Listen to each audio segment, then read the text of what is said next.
महाराष्ट्र में इस बार का लोकसभा चुनाव काफी दिलचस्प रहा है। चुनाव से पहले ही राज्य की प्रमुख पार्टियों के बीच सियासी घमासान मचा रहा। एनसीपी और शिवसेना दो धड़ों में बट गई, जिसके बाद लड़ाई असली और नकली के बीच शुरू हो गई।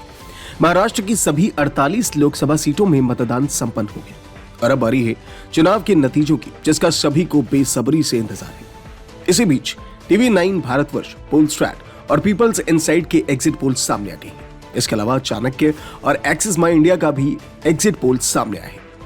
वहीं बात करें नागपुर और अमरावती लोकसभा सीट की, तो इन दोनों ही सीटों के परिणाम पर सबकी नजर है। नागपुर सीट से बीजेपी ने केंद्रीय मंत्री नितिन गडकरी को मैदान में उतारा है, तो वहीं कांग्रेस ने विधायक विकास ठाकरे को चुनाव रण में उतारा है। एग्जिट पोल के मुताबिक नागपुर में एक बार फिर से बीजेपी कब्जा जमाने में कामयाब हो सकती है। वहीं एग्जिट पोल में नागपुर में बीजेपी का वोट शेयर 66% रह सकता है, वहीं कांग्रेस का वोट शेयर 29.8% रहा। ऐसे में सीट एक बार फिर से बीजेपी के खाते में जा सकती है और नितिन गडकरी जीत दर्ज कर सकती है। नागपुर में 19 अप्रैल को मतदान कराया गया था, जिसमें तकरीबन 55.35% मतदाताओं ने अपने मताधिकार का इस्तेमाल किया। नागपुर सीट काफी समय तक कांग्रेस के कब्जे में रही है, लेकिन 2014 के बाद से यहां समीकरण बदल गए और कांग्रेस के गढ़ में बीजेपी ने सेंध लगा दी।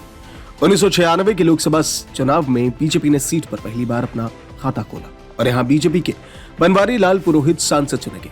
लेकिन 1998 से 2004 तक ये सीट एक बार फिर से कांग्रेस के कब्जे में चली गई। उसके बाद 2014 के लोकसभा चुनाव में बीजेपी ने यहां से नितिन गडकरी को उम्मीदवार बनाया। इस चुनाव में गडकरी ने कांग्रेस के दिग्गज नेताओं में गिने जाने वाले विलास मुत्तेमवार को करारी शिकस्त दी। वहीं अगर महाराष्ट्र की अमरावती लोकसभा सीट की बात करें, तो इस सीट पर वर्तमान सांसद नवनीत राणा ताल ठोक रही हैं। नवनीत को बीजेपी ने टिकट दिया है। उनका मुकाबला कांग्रेस उम्मीदवार बलवंत वानखेड़े से है। एग्जिट पोल की माने तो ये सीट भी भाजपा को मिलेगी। सभी एग्जिट पोल का अगर एक एवरेज निकाला जाए तो पोल में बीजेपी को 18, कांग्रेस को 5, शिवसेना 4, शिवसेना उद्धव ठाकरे गुट को 14, एनसीपी को 0, एनसीपी शरद पवार गुट को 6 और एक सीट अन्य के खाते में जाती दिख रही है।